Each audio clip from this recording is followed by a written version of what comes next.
تقریب میں سیاسی اور سماجی اور ضلعی افسران سمیت معززین کی بڑی تعداد نے شرکت کی۔ تقریب سے خطاب کرتے ہوئے مقررین نے دنیا نیوز چینل کی کارکردگی کو خوب سراہا اور کامیاب 2 سال مکمل ہونے پر مبارکباد پیش کی۔ اس موقع پر رپورٹر شیخ سندھی نے مہمانوں کے ساتھ مل کر سالگرہ کا کیک کاٹا۔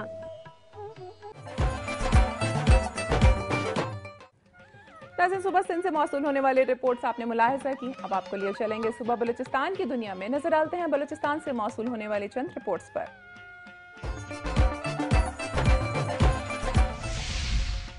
سندھ و بلوچستان کو ملانے والا ہب ندی کا پل، ندی کے اندر سے ریتی اور بجری نکالنے والوں نے کھوکھلا کر دیا ہے۔ پل کے نیچے بڑے بڑے گڑھے پڑ چکے ہیں، جس کی وجہ سے پل کے پلر اپنی جگہ چھوڑ چکے ہیں۔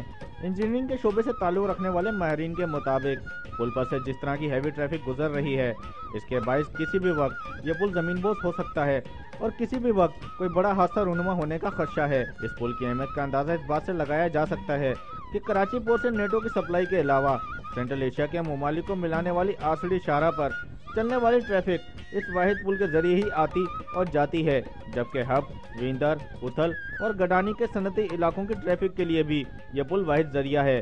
انتظامیہ کو چاہیے کہ اس اہم مسئلے کی جانب توجہ دے تاکہ کسی بڑے حادثے سے بچا جا سکے۔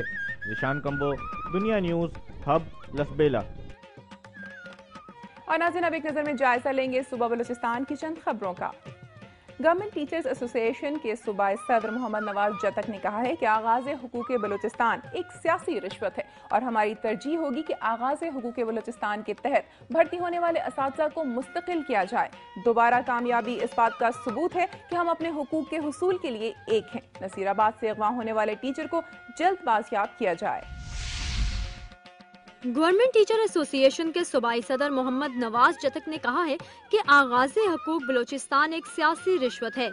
ان خیالات کا اظہار انہوں نے نصیر آباد میں اپنے اعزاز میں دیے گئے استقبالیہ جلسے سے خطاب کرتے ہوئے کیا۔ انہوں نے کہا کہ آغاز حقوق بلوچستان کے تحت بھرتی کیے جانے والے اساتذہ کو عارضی طور پر بھرتی کیا گیا ہے۔ ہم ان اساتذہ کو مستقل کرانے کے لیے جدوجہد کریں گے۔ انہوں نے اس موقع پر نصیر آباد میں ایک ہفتہ قبل اغوا کیے جانے والے ٹیچر روزی خان اور ان کے والد کی عدم بازیابی پر اپنی تشویش کا اظہار کیا اور انتظامیہ سے ان کی بازیابی کا مطالبہ کیا۔ صوبہ بلوچستان سے موصول ہونے والی رپورٹس آپ نے ملاحظہ کی۔ آئیے اب آپ کو لیے چلتے ہیں خیبر پختونخوا کی دنیا میں اور نظر ڈالتے ہیں خیبر پختونخوا کی چند رپورٹس پر۔ دہشت گردی سے متاثرہ جنوبی وزیرستان سے تعلق رکھنے والے طلبہ و طالبات کو تعلیم حاصل کرنے کے بہترین مواقع فراہم کرنے کے لیے وانا ویلفیئر سوسائٹی کی زیر اہتمام 70 لاکھ روپے کے وظائف تقسیم کیے گئے۔ اس تقریب کا احوال ہمیں بتا رہے ہیں مستنصر بلوچ اس رپورٹ میں۔ گومل یونیورسٹی کے ڈاکٹر عبدالقدیر آڈیٹوریم میں وانا ویلفیئر سوسائٹی کے زیر اہتمام تقریب منعقد ہوئی۔ تقریب میں وانا ویلفیئر سوسائٹی، عائشہ ویلفیئر فاؤنڈیشن اور امہ ویلفیئر ٹرسٹ کے زیر اہتمام وزیر قبائل سے تعلق رکھنے والے طلبہ و طالبات میں 70 لاکھ روپے کے وظائف تقسیم کیے گئے۔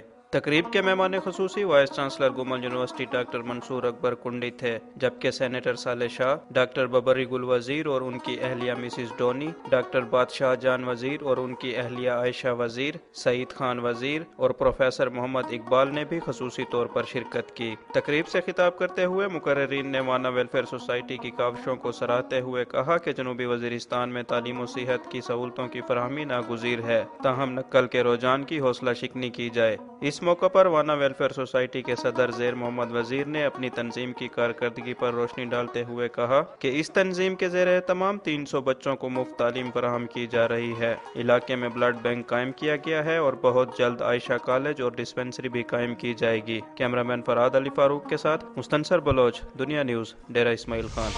سوات سے میں سلیم اطر اور میں اس وقت موجود ہوں منگورہ شہر میں۔ سوات میں جب شدت پسندی اپنے عروج پر پہنچی تو سوات کی 12 لاکھ عوام کو بادر نخواستہ نقل مکانی کرنا پڑی۔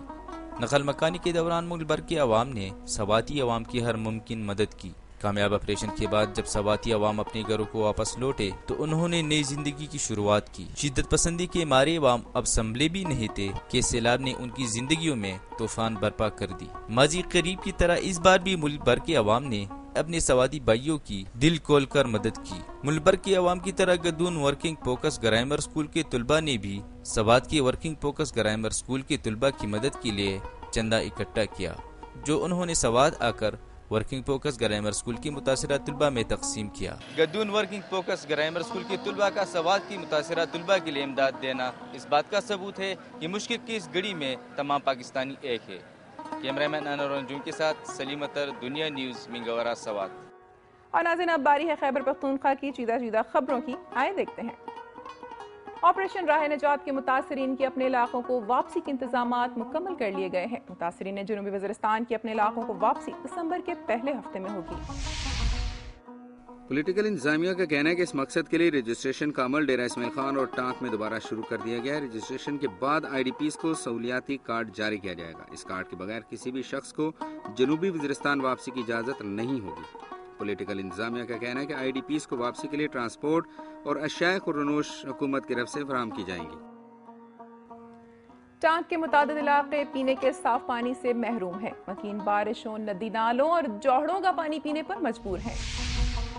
ضلعی انتظامیہ، محکمہ صحت اور ٹی ایم اے کی غفلت کے باعث گرا بلوچ، اماخیل، ملازہی، تاجوڑی، نورنگ، توران، گرا شہباز، گولا، ممریز پٹھان اور رنوال سمیت متعدد دیہاتوں میں پینے کا پانی ناپید ہو گیا۔ یہاں کے مکین ندی نالوں اور بارشوں کا پانی استعمال کرنے پر مجبور ہیں، جس کے باعث علاقے میں ہیپاٹائٹس، ہیضہ کے علاوہ پیٹ کے مختلف امراض اور جلدی بیماریاں پھیل رہی ہیں۔ خیبر پختونخوا سے موصول ہونے والی چند رپورٹس آپ نے ملاحظہ کی۔ اب آپ کو لیے چلتے ہیں پنجاب کی دنیا میں اور نظر ڈالتے ہیں پنجاب سے موصول ہونے والی رپورٹس پر۔ ناظرین، محکمہ تعلیم میں ہونے والی کرپشن اور لاپرواہی سے متعلق کئی رپورٹس آپ ملاحظہ کر چکے ہیں۔ آج آپ کو پھالیا کے ایک گورنمنٹ پرائمری اسکول چک تالا کی بلڈنگ کے بارے میں آگاہ کریں گے، جس کی عمارت کو کرائے پر دے کر پنجاب حکومت کو لاکھوں روپے کا ٹیکہ لگایا جا رہا ہے۔ آئے تفصیلات جانتے ہیں۔ تحصیل پھالیا کے گورنمنٹ پرائمری اسکول چکوالا کی بلڈنگ کو کرائے پر دے کر پنجاب حکومت کو لاکھوں کا ٹیکہ لگا دیا گیا۔ تفصیلات کے مطابق پرائمری اسکول بوائز چکوالا کی گراؤنڈ کی جگہ محکمہ تعلیم اور رائس ملز مالکان کی ملی بھگت سے کوڑیوں کے بھاؤ میں ٹھیکے پہ دے دی گئی ہے، جبکہ بر لب سڑک ہونے کی وجہ سے مذکورہ گراؤنڈ کی مالیت کروڑوں روپے میں بنتی ہے۔ اس گراؤنڈ کو بغیر کسی اجازت نامے کے ملز مالکان کو دے دیا گیا ہے، جہاں پر انہوں نے دھان کی فصل کو سٹاک کر دیا ہے اور دھان کی فصل کو خشک کرنے کے لیے پورے گراؤنڈ میں پھیلا دیا گیا ہے۔ حالیہ وزیر اعلیٰ پنجاب میاں محمد شہباز کے متوقع دورہ کی وجہ سے لاکھوں روپے کی مدد سے فوری چار دیواری بنائی گئی، مگر رائس مل سے ملی بھگت کر کے دیوار کو گرا کر ٹریکٹر ٹرالی کی گزرگاہ بنا دی گئی۔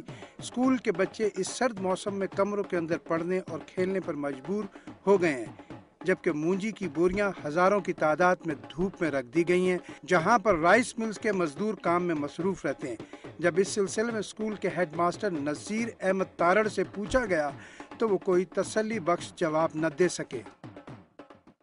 ناظرین، یہاں وقت ہوا ایک بریک کا، لیکن آپ کہیں مت جائیے گا، پروگرام میں ابھی باقی ہے۔ فتح جنگ کے ویٹرنری اسپتال محلے میں رہائش پذیر ایک گھرانہ موذی مرض میں مبتلا ہے، جن کے بچوں کی عمر 10 سال ہوتے ہی ان کی ٹانگ کمزور ہو جاتی ہے۔